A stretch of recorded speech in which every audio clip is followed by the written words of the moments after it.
Hello. Hey, welcome back to Bandwagon fans. This is a live stream. I'm Jeff. Jason.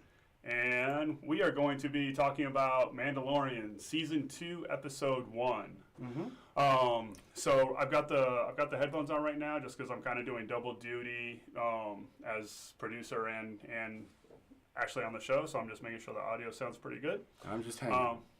Yeah. And then, I guess we can just jump right into it now. All right, let's just jump right in. Yeah. So, you just finished watching it. I just watched it. You watched it earlier today? Yeah, I watched it earlier, so I've seen it about 1.5 times. Mm-hmm. Overall impressions, what did you think? Just another chapter. It started out with him visiting, like, kind of a gangster type, in a setting that's like underground fighting. So reminded me of a lot of those movies like Bloodsport. Yeah. You know, where they have the underground. But saw two Gamorreans fighting that looked like MMA fighters. They were really fit looking. Yeah.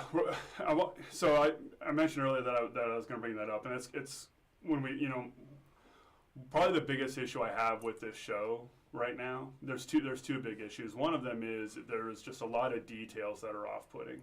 Mm-hmm. And we're just going to kind of free flow whatever our thoughts are as we go through the show. The Gamorrean guards, when I was watching it, they had skinny legs.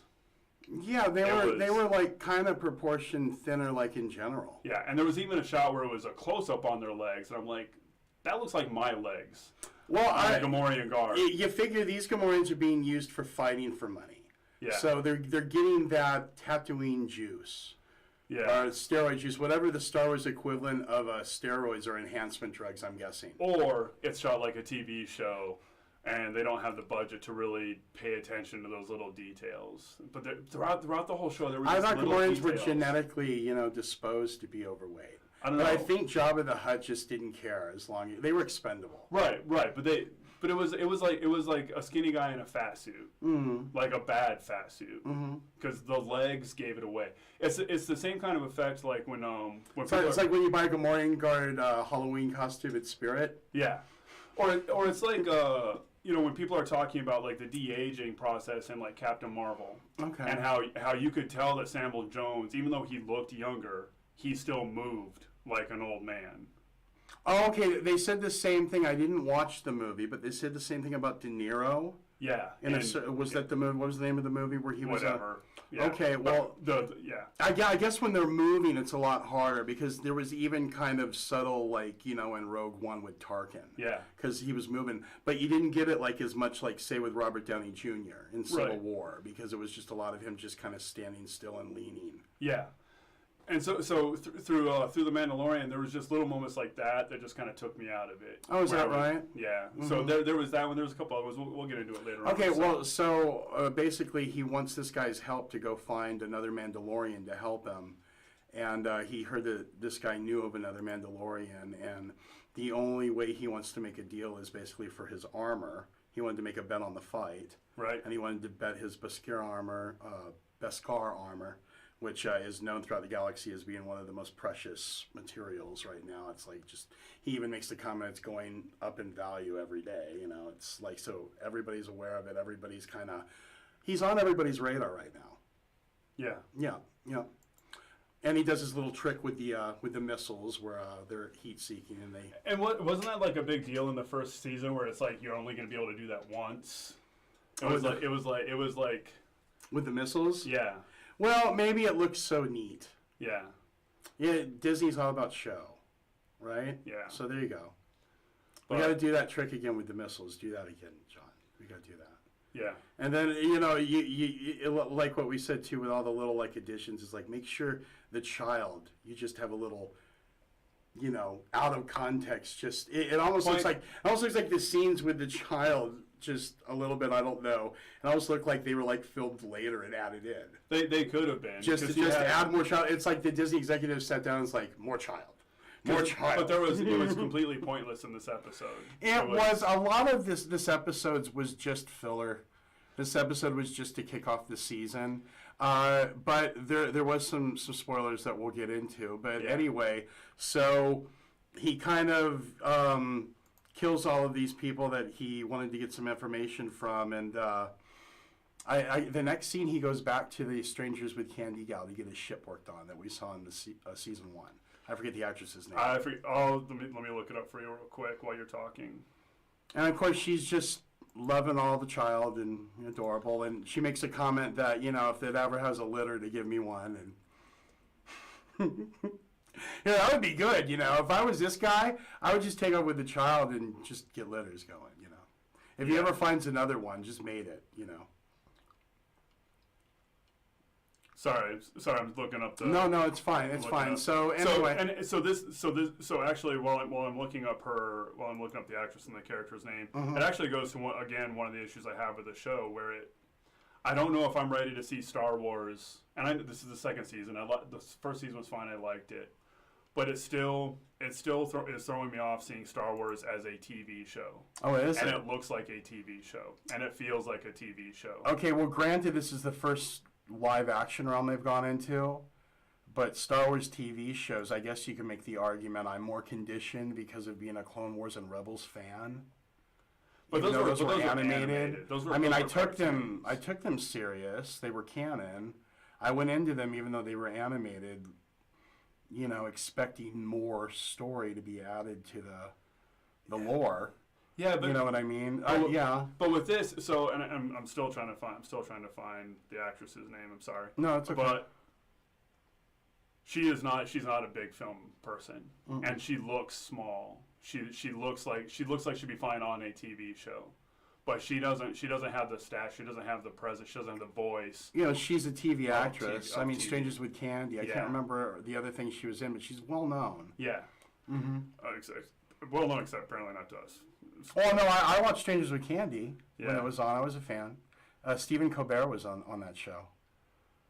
Yeah, so it's just one of those things that just like, when you see a Hollywood production, it has a certain aesthetic, it has a certain feel, it has a vibe. Yeah. Well, you made the comment that it's hard for you to tell what's fake and what's on location. Well, that's kind of blended together. That's actually and you were trying to figure it out. Well, that's actually the one thing I love about the show. That's the one. That's the high point. Is I want to know more about the behind the scenes. So basically, for most people probably know this, but if you don't know, a large portion of the Mandalorian is shot on a new type of studio where instead of using green screen, they're using LED. Mm-hmm. So basically, they've shot the background or it's a computer animation. And then they're actually playing that behind the actors. So the actors have something to react to rather than just like a green ball. You don't get the clipping that you get with green screen.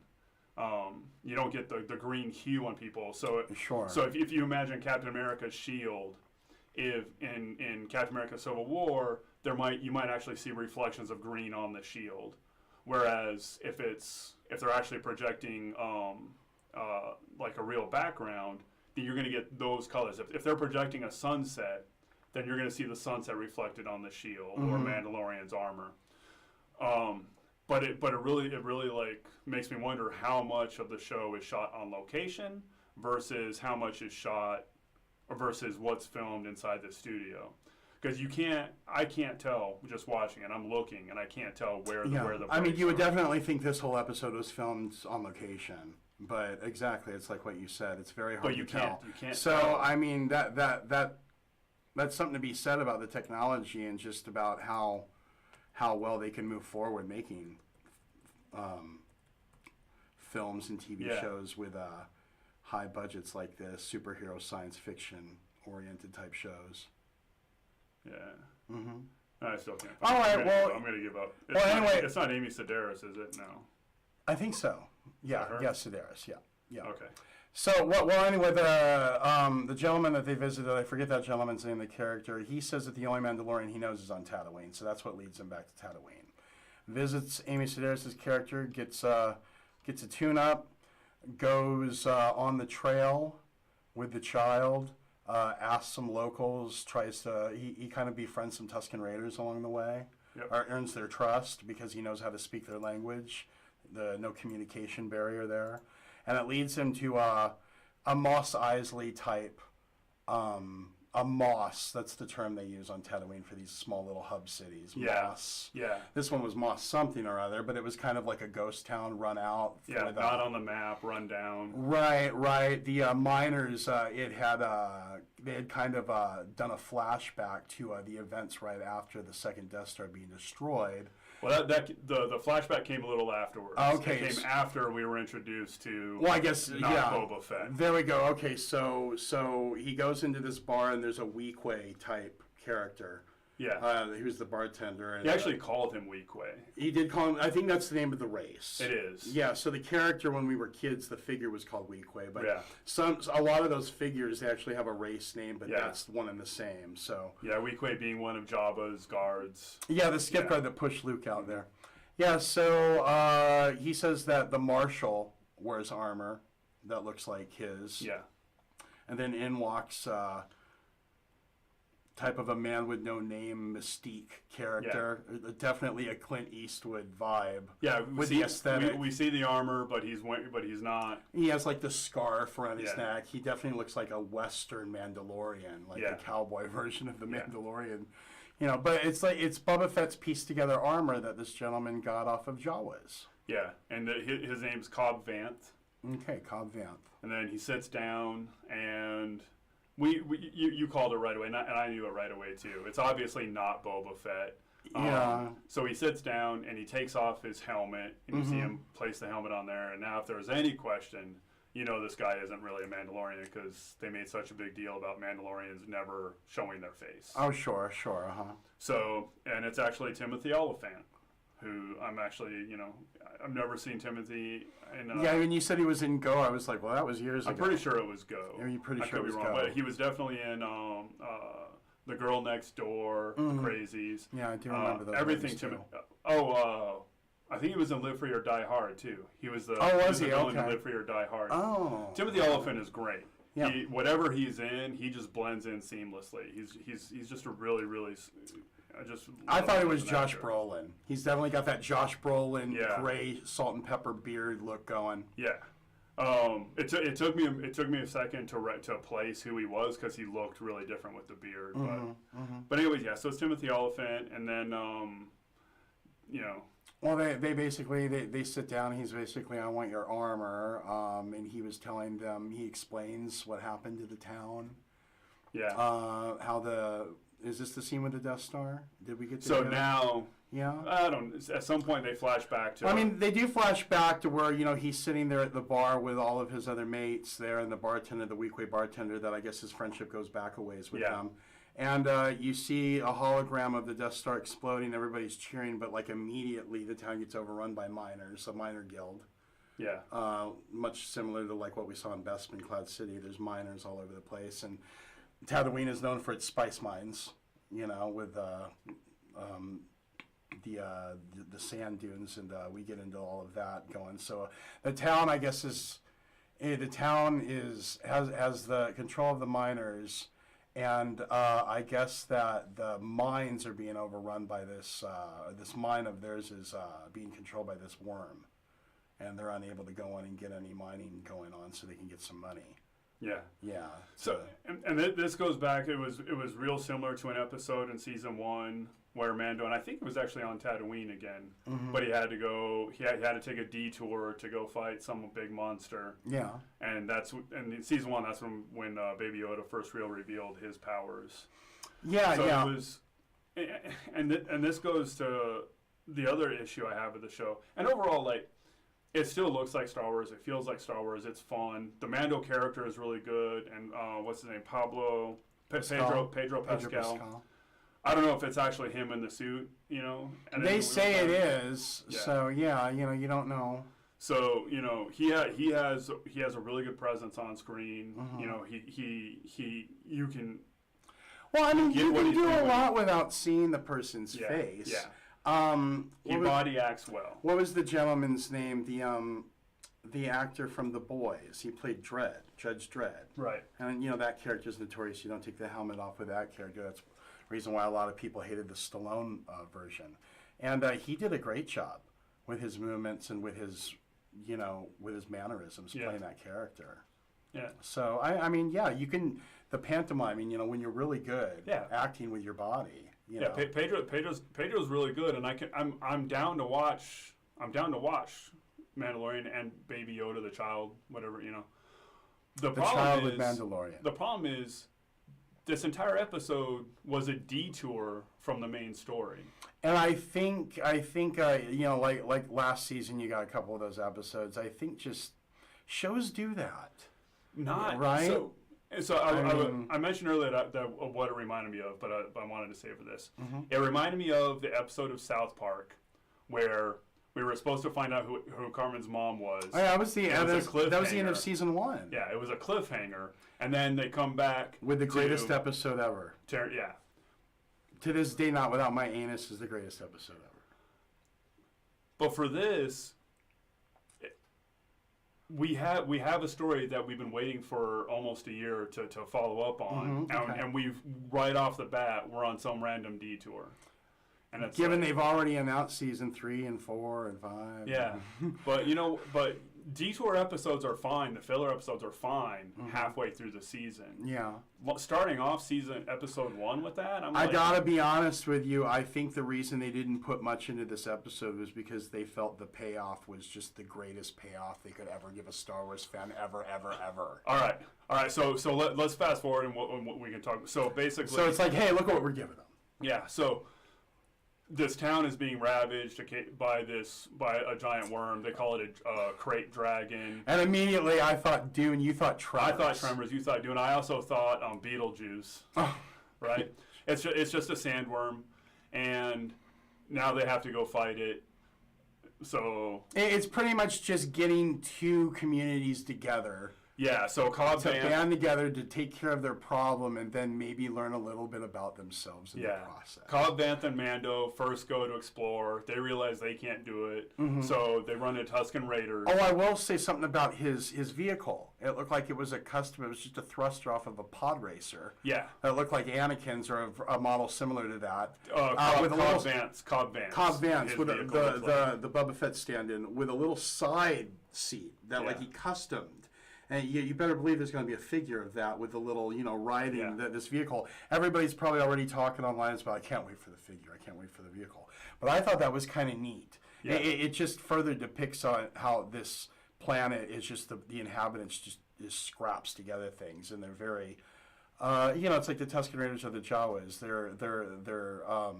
They make do with what they got. And they're good at engineering things, to work for them. Yeah, I was gonna look it up. I just didn't have time before we started filming, but I want to say that his pod racer was one of the pod racers from Episode 1. Okay, because it looked an awful lot like the model Anakin drove. Yeah, it looked like it. So yeah, 'cause it wasn't one of the seats; it was one of the front thrusters. Yeah. So yeah.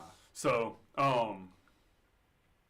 Anyway, so they run into some Tusken Raiders. The Tusken Raiders are going to help them kill this crate dragon. Yeah, well, first off, they need to get... There was that one scene where the Boba Fett... Well, what's his name?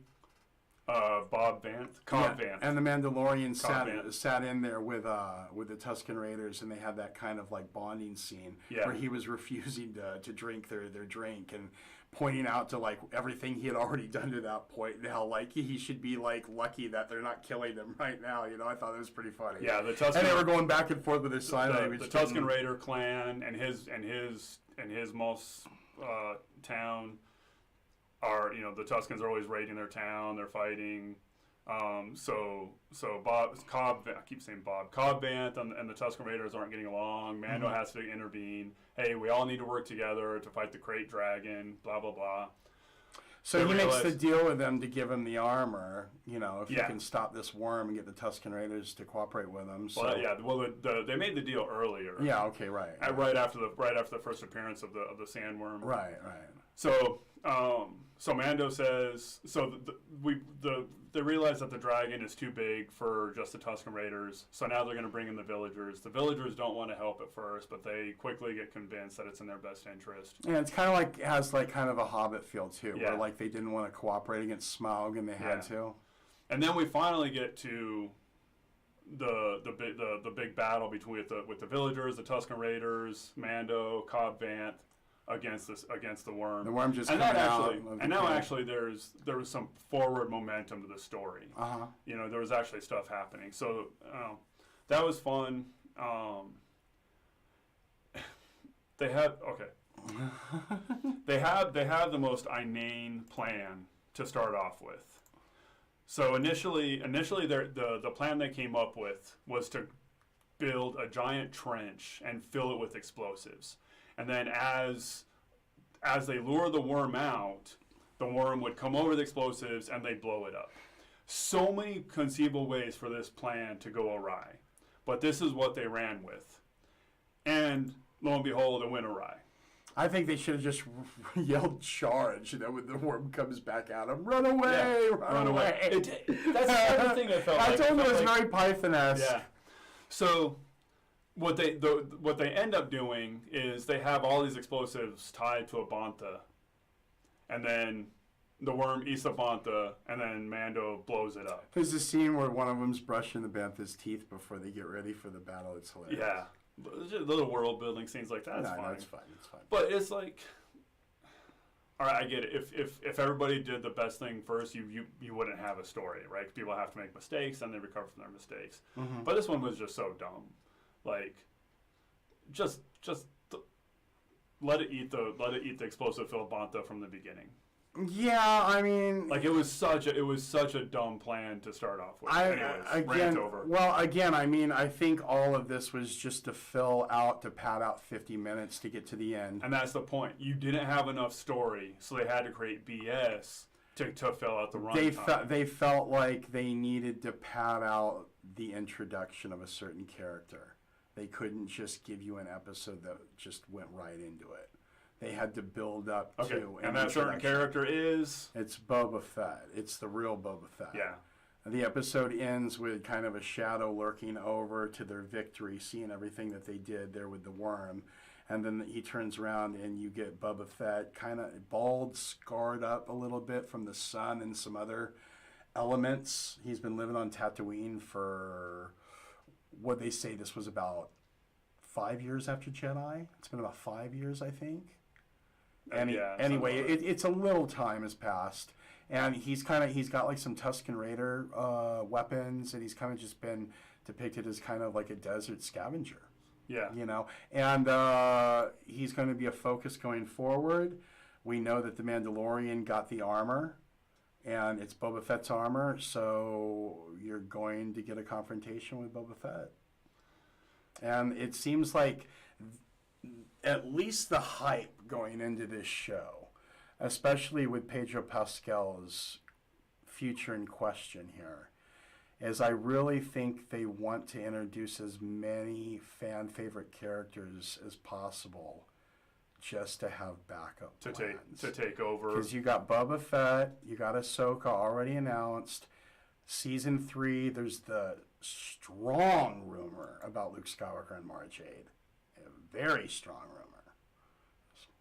We'll see. But I think that they want to have something laid out to where this show doesn't have to end after 2 seasons. But there's a reason for the show to continue after 2 seasons. Even though it's called The Mandalorian, I think this is just going to turn into the Star Wars show. You know? Yeah.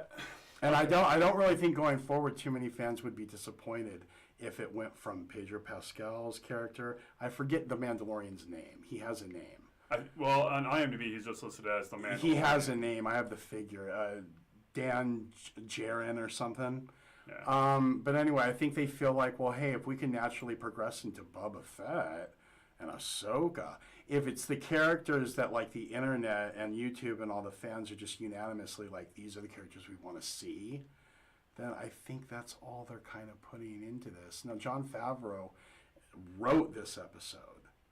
So I don't, there's got to be something to play out with this episode. Maybe we'll go back to Tatooine for a 4th time or a 5th time. And he'll need that aid he gained with the Tusken Raiders to thwart the Hutts. And we'll have Jabba's son that was rescued by Ahsoka in the Clone Wars pilot episode. Remember that? And she'll come in and they'll like thwart off against Jabba's son as an adult. And Boba Fett will fall in a Sarlacc pit again. And that would be hilarious. Oh, is this all built up to just Boba Fett biffing again in a Sarlacc pit? Yeah. Well, rest assured that is not going to happen. All right, let me ask you this. Yeah. Did you like this episode? I like this episode as a piece of a puzzle that will play out, that could play out to be something complete and good to watch in its entirety, or could not yet. I liked the first season in its entirety. If you try to imagine a world where you weren't a diehard Star Wars fan. Oh, sure. You're not a diehard Star Wars fan. You just watch this episode. Does it hook you and make you want to see what's going on next? Yes, because I love Boba Fett. I am a Mandalorian whore. No, if you don't know that that's Boba Fett, if you're not a Star Wars fan, was there anything in this you know what's so crazy? Well, yeah, you know what? I think just the mystique of the way the show's presented for me in that lone wolf and cub man with no name format, I think there's just something that will always bring me back to that type of setting. It's kind of like the show Kung Fu, Wanderer. I mean, you know what? I've seen worse shows recently than this one. Yeah. Nothing about this as a regular person would make me crap on it. Well, would I schedule my life around it if it was like a network show I had to be there every week for and I couldn't record it? I don't think I'd go crazy if I missed an episode. Yeah. You could have missed this episode. Yeah, I think really the strength in a lot of these shows and why they're only 8, 9 episodes, 10 episodes is because they're meant to be binged. I really don't think these shows are meant to be consumed in weekly doses. I get they need to do that now because of the strength of subscribing. They need the subscribers. But like back in the day, even like with Stranger Things and things, they were released in one day, the whole show. And I really like that a lot better. So Netflix still does that. Netflix still two does different that. models.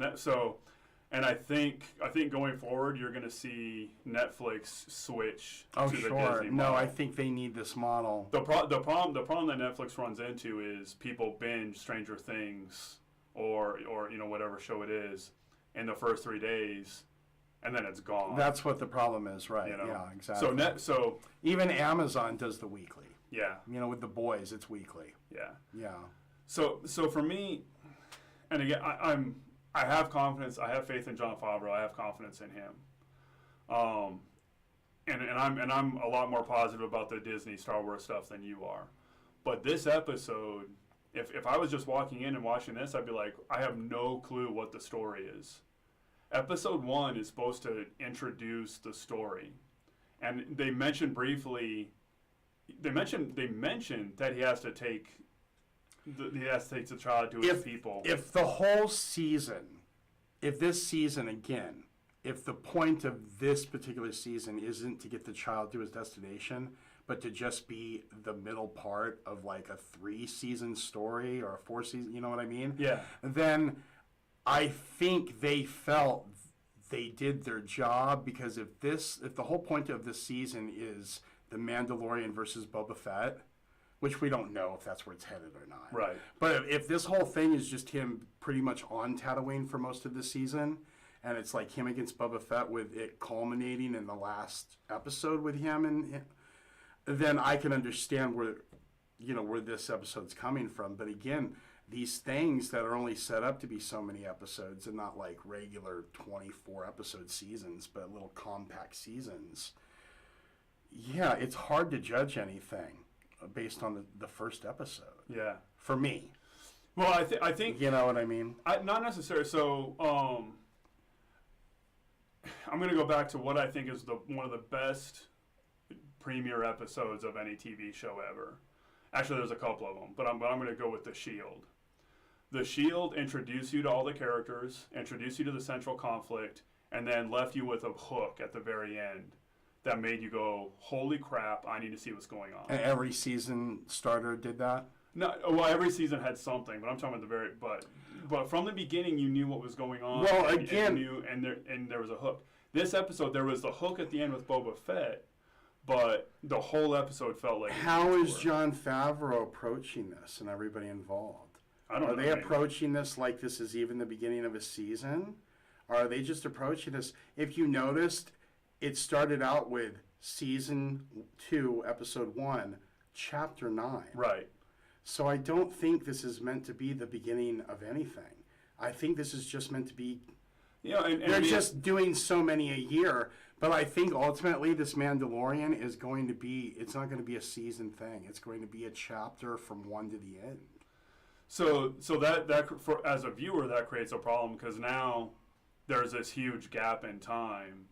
And like I said, going back to the South Park reference, you had a cliffhanger at the end of season 1 with I forget the character's name, but Esposito, Moff Gideon. Oh, with the Darksaber. With the Darksaber.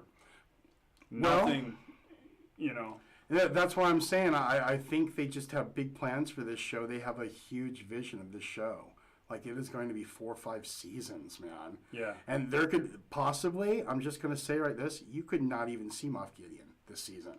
This season could be one of those seasons where it's just another, maybe Moff Gideon comes back strong in the next chapter. Again, I think the future of this season with all the rumors, where you're going to see a lot of Moff Gideon. So I don't think it's headed to that. So he's credited with 9 episodes, which means we're going to see him. Yeah, no, because the Darksaber, that's why I also believe those rumors that Sasha Banks could be Sabine Wren. Because in the Clone Wars or in the Rebels, she was left the Darksaber. She was the last one to possess it. So they're going to have to explain how he got a hold of it. Yeah, on IMDb, her character is not listed, so that's still a surprise. No, they're keeping it a mystery, but it was confirmed she was on the set. Right. Yeah. I'm excited. I mean, and her hair color was the same. Sabine had the wild hair color. Yeah. All right, we'll see. I'm excited, though. Big fan of Sabine Wren, big fan of Ahsoka Tano. Yeah. So all the rumors going into the future of this season, again, too, your argument there, I'm a Star Wars fan. So, I am hooked.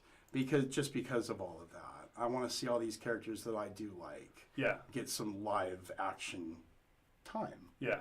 And I want to see a good compelling story, and this chapter was. But this chapter was just a detour from. This was a detour, and quite frankly, it was a detour we've already taken. Mm-hmm. At this point, we're just driving in circles because we already had the episode where he went and fought this random monster. He already had the episode where he had to stop and help the random villagers. Yeah. I made the reference when we were watching it. It's starting to feel like the A-Team to me. And you pretty much probably have already settled into the fact that when the show's completely said and done, you can totally cherry pick the episodes and make your own Mandalorian out of it. I probably won't. Because these episodes, like this one, you're kind of agreeing that it was kind of like an unneeded episode. And the whole final picture, there's probably going to be a few of these episodes where when you rewatch this series, you're not going to need to kind of go there. I mean, even the child, you had no force powers. The only thing with the child in this episode was the little, segues where they would just go to him going, just buy me. Yeah. Merchandising. It reminds me of the Spaceballs doll. It so does. Do you remember that scene? Oh, yeah. Where he goes, may the Schwartz be with you. It was adorable. Yeah. Merchandising. That's what it reminds me of. I saw the dolls in the store, and I'm like, that's the Schwartz. It's the yogurt doll, So, and speaking of the child, completely wasted in this episode. It's just, if you're looking for further, child story, you're not going to get it in this episode. You're just going to get the cutesy moments that'll make you want to go out and buy the plush. Yeah. Or the pop, or the whatever. So. Or the interactive $100 doll that talks to you. You can get that one too, Jeff. I'm actually surprised I haven't bought it, because I love Baby Yoda. No, you get the interactive one. He goes, you can feed him and everything. I think he even poops. Yeah. It's like Baby Yoda alive. So I will rectify that before next. Sure. We'll wait for them to go on clearance. They're loaded. The shelves are stocked. Yeah. I'll let you know when the clearance happens. So anything else stand out to you about this episode? No, just eagerness. Again, my point of these shows and why I don't really subscribe to the network. You have the subscription. We've decided to do this on a weekly basis, which I'll be tuning into the episodes in that way. The first season, I waited for it to be done. Yeah. I kind of like it better when I can just watch the whole thing. For better or worse, like in the case of American Horror Stories, I binge watched that Apocalypse season. It was a waste of time. But I still like it. Because even if it's a waste of time, you know what I mean? You're not waiting 10 weeks for the waste of time to get over with. Well, that's so I don't watch. I avoid TV shows like a plague. Yeah, I mean, because I've been burned too many times. Whether it was Heroes, Jumping the Shark. oh god, Alias, Heroes was the worst. Alias. Alias was did that? I never finished out Alias. So Alias, yeah, you never finished out because it started fucking sucking. Yeah, like they Dark Angel. Dark Angel only lasted 2 seasons. Yeah, but I liked that one, boy. Yeah, Dark Angel only lasted 2 seasons, and they totally set it up for a 3rd season. Well, that was John Carpenter, though, I think, wasn't it? No. Wasn't somebody involved with Dark Angel? No, it was No? oh my god, Titanic guy. Oh, James Cameron. Yeah, James Cameron. What am I thinking, Carpenter? And I think he was loosely involved with it. I don't. About as involved as he was with the last Terminator film. Yeah. He swore by it. Anyways, so I tend to avoid these shows until I'm actually kind of like you, until they've wrapped. Until they're done, and it's like Breaking Bad. I didn't watch Breaking Bad until it was over. Oh, is that right? And then I watched all. That was back in the day where that was back in the day where I followed the show weekly. Yeah. And yeah, Breaking Bad drove me nuts. Game of Thrones would drive me nuts. They would drive you nuts. Yeah, because The Shield drove me nuts when I was. I never watched The Shield, but everybody claims it's one of the best shows ever made. The Shield what kept you going.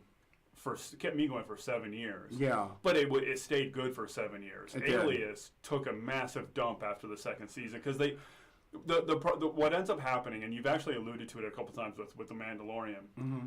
They start off with this show, and the story they initially envisioned is only enough to sustain 1 season, maybe 2 seasons. Because when you launch a show, you're taking a gamble, right? And then it's like, well, crap, we want to milk this cow. So they have to keep redoing what worked the first time. The issue with Alias was, the good guy became the bad guy became the good guy so many times, and they had to keep resetting, and then the same switcheroo later on, and then reset, double cross, reset, double cross. So I'm worried with Mandalorian that they don't have a story to sustain 2 or 3 seasons. I'm worried about Disney's future putting so much faith in aesthetics. Because a lot of times, like, they don't really go in caring about the story, and it's just based on who's in control that you get a good story. Well, I mean, what I'm saying is I think all Disney cares about is selling the child. It's like they burn out a property, it's a merchandising, Yeah. So I think, it's like what I said, it's like the child scenes kind of it looked added. Like one of the executive producers saw the episodes, like, we need more child. Yeah, it was almost always. You're right. It was almost a cut. And they need to watch that. It was almost a cut to a close up. He wasn't really, other than like the very first scene during the fight scene, he wasn't actually interacting with anything going on. He wasn't integral to the story. He could have been left with the girl. No, that's my thing. It's like he didn't leave her with the woman because season 1 she got attacked. Remember? So that was kind of an inside thing. You had to. So it's Amy Sedaris. Yeah. Her character's name is, I give up, Peli Motto. That's what I got, though. He took the child with him because in season 1, when he left the child with her, she wasn't responsible enough. Yeah. So I kind of got that as like a little joke. Yeah. And it's like, I can't leave her. I can't leave the child with this But then there was nothing like, it's Baby Yoda, man. He could have wiped out that crate dragon with a snap of his fingers. So why you really think Disney's going to give you the good stuff right away? Then why have him? Then leave him with Peli Motto. If you're not at this point, couldn't Baby Yoda have just risen that, warm up, and like,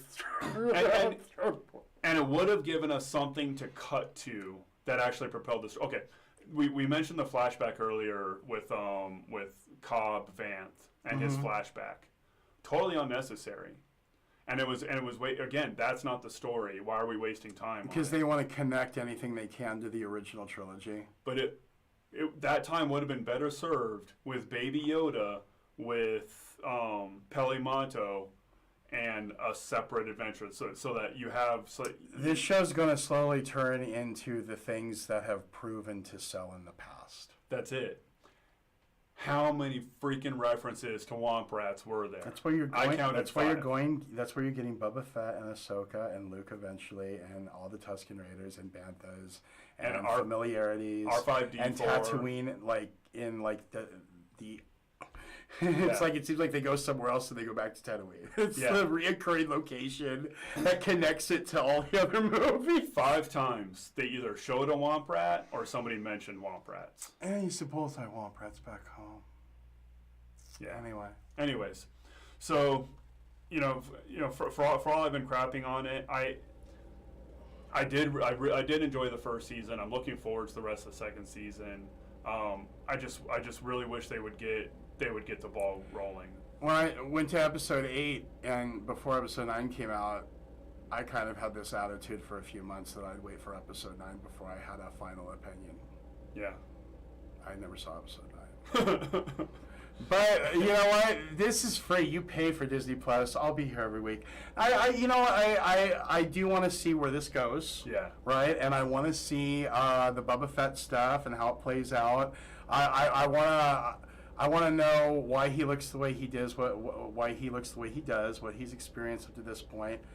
I'm in just because of that foolishness, that nostalgia. Yeah.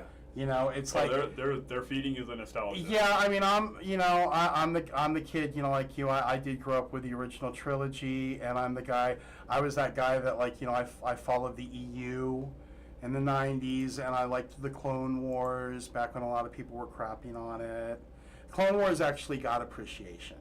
I think maybe 3 or 4 seasons, like right before it ended, it was starting to come around to a lot of people. So. I like this. I like that it's kind of familiar to me.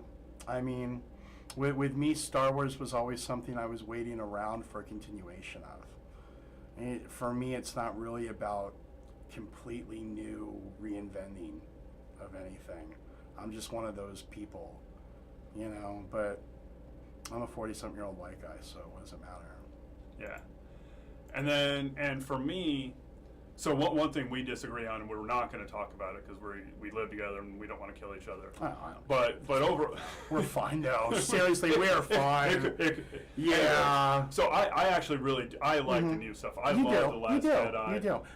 Rise of Skywalker was a dumpster fire. I mean, yeah, I never saw Rise of Skywalker. But I do like these new stories, and I want to see the Star Wars canon. I like the idea of an actual Western being shot in the Star Wars universe. Right? No, definitely. We're the same on that. I would love to see a show where it's like a sitcom set in the Star Wars universe. I'd love to see a fucking dating show in the Star Wars universe. I think all that stuff would be great. You're pissing off a lot of people right now, Jeff. You need to watch it. No, but just, hey, we know you like this thing, so here it is again. I mean, did you like that fan-made movie that came out back in the 90s, Troops? It was a parody of Cops. No. Did you get a kick out of that? No. I mean, you're talking about the dating game and stuff, so I was just wondering. Oh, I didn't see it. I don't. Oh, okay, no, it was pretty fun. But I did love Hardware Wars. Oh, of course. We grew up with that. Yeah, Hardware Wars, we love that. Yeah. So. Fluke. Yeah. So, anyways, we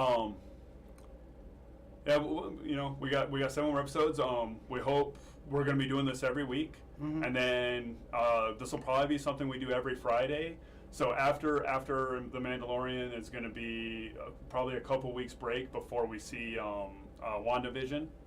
Sure. Which I'm totally stoked about. Yeah, talking about like how you like to see Star Wars go in some weird direction. That's where WandaVision's going. Stoked about this one. So, yeah, and if it's anything like the House of M storyline, I'm going to be intrigued that Wanda's getting some good story. Yeah. So I'm, where you are with Star Wars is where I've been with the MCU with Marvel. You know what? And you told me like a few weeks ago you came in with the first Guardians movie. It's so weird because when we first rekindled again and we started hanging out again, you were so into the movies. And I'm like, oh, this guy jumped in. He got the hankering with the first movie. No, he was just addicted. I came in late, but I came in hard. Yeah. So, anyways, thanks for watching. We're going to go and wrap this up here in a moment. And like I said, every Friday, 6 o'clock Arizona time. It's 9 o'clock Eastern time.